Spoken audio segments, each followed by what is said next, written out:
Welcome to the Genius Factory. Enjoy the video. You start by confirming prerequisites and taking the first actions. Sign into your Vi account and pick the plan you want.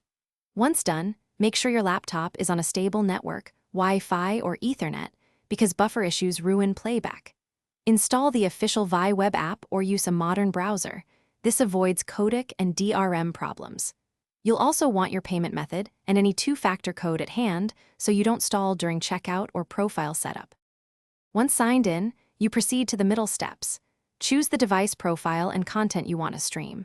Use Chrome, Edge, or Firefox with Widevine DRM enabled so playback starts reliably, and pick Auto Quality unless you need HD.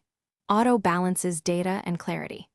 Make sure hardware acceleration is on in the browser to reduce CPU load. Close heavy apps that compete for bandwidth or GPU. If subtitles or language options are required, set them now to avoid interruptions during viewing. You finish by starting playback and handling final checks. Click play and accept any DRM prompts. Initial buffering is normal, so wait a few seconds.